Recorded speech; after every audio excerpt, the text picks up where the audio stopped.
সংকটের মুখে মালদহে ব্রিটিশ আমলে তৈরি ঐতিহ্যবাহী স্কুলের ভবন। ব্রিটিশ শাসনকালে নীল চাষের কার্যভূমির ওপর জমিদার বাহাদুর সিংহ সিংঘির স্মৃতি উদ্দেশ্যে নির্মিত বিদ্যালয়ের ভবন ভাঙার অভিযোগ। মালদহের মানিকচকে শতাব্দী প্রাচীন মানিকচকের মথুরাপুরে অবস্থিত নীলকুঠিকে কেন্দ্র করে নীল চাষের হাউসের উপর গড়ে ওঠা মানিকচক ব্লকের মথুরাপুর বিএসএস হাই স্কুলের শতাব্দী প্রাচীন ভবন আজ বিলুপ্তপ্রায়। ইতিমধ্যেই ভেঙে গুঁড়িয়ে দেওয়া হয়েছে শতাব্দী প্রাচীন এই ভবনের 15টি ঘর। বাকি আর 18টি ঘর ভাঙার পরিকল্পনা চলছে বলেও অভিযোগ। আর এমনই অভিযোগ তুলে সরব হয়েছেন স্থানীয় বাসিন্দা থেকে শিক্ষক মহলের একাংশ।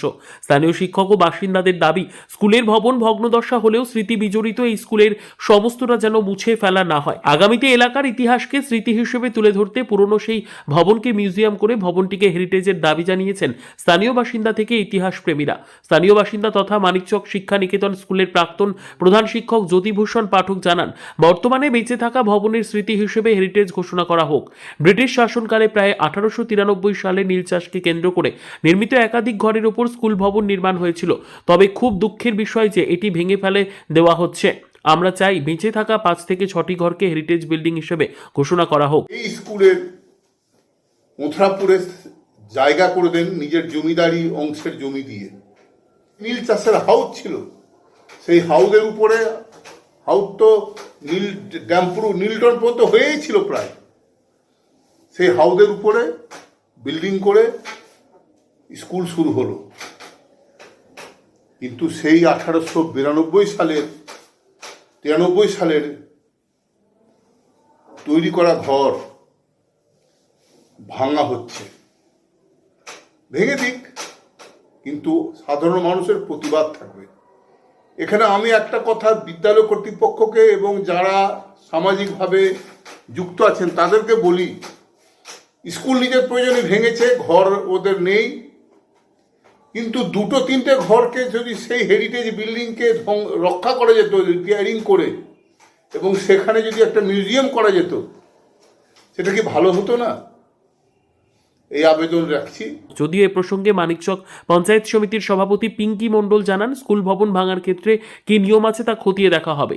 ব্লক প্রশাসন বিষয়টি তদন্ত করে দেখে আগামীতে পদক্ষেপ নেবে। বিএসএস হাই স্কুলের ব্যাপারটা আমিও প্রায় বেশ কয়েকদিন ধরে শুনছি। অভিযোগ বিডিও সাহেবকে করেছেন। এবার আমি এটাই বলবো যে আমাদের মথুরাপুর বিএসএস স্কুলে যে ভগ্ন অবস্থায় যে বিল্ডিংগুলো ছিল, সেই অনুযায়ী অর্ডার এসছে কিনা বা কি কোন পেপারের বেসিসে সেটা ভাঙা হয়েছে, সেটা আমাদের বিডিও সাহেব তদন্ত করে অবশ্যই দেখবে, বা আমরা সবাই দেখবো অবশ্যই। তবে কিছুটা ভাঙা হয়েছে এবং আরও মনে হয় ভাঙা প্রয়োজন আছে, এরকমটা শুনলাম। আমি সেখানকার প্রধান শিক্ষকের সঙ্গেও কথা বলেছি। তিনি বললেন যে যেটা অর্ডার এসছে সেই অনুযায়ী কাজ হচ্ছে। তাদের পরিচালন কমিটি রয়েছে, সেখানে সিদ্ধান্ত নিয়ে ওনারা অর্ডার কপি সেটা পাঠানো হয়েছে, সেটাই ওনারা বললেন। তারপরেও আমরা তদন্ত করে দেখব। আমি বিডিও সাহেবকে বলবো, প্রশাসনিক কাজ এটা, শিক্ষা দপ্তরের কাজ। জমিদার বাহাদুর সিংহ সিংঘি স্মৃতি উদ্দেশ্যে স্কুলটি 1942 সালে স্থাপিত হলেও স্কুলের অধিকাংশ ঘর প্রায় শতাব্দী প্রাচীন। সেই সময় নীল চাষের কার্যভূমির ওপর গড়ে ওঠা ঘরেই তৈরি করা হয় স্কুল ভবন। তাই এলাকার নীল চাষ ও জমিদারদের ইতিহাসকে বাঁচিয়ে রাখতে হেরিটেজ ঘোষণার দাবি তুলেছেন স্থানীয় বাসিন্দা থেকে শিক্ষাবিদরা। মালদহ থেকে জিএম মমিন, লোকাল 18 বাংলা।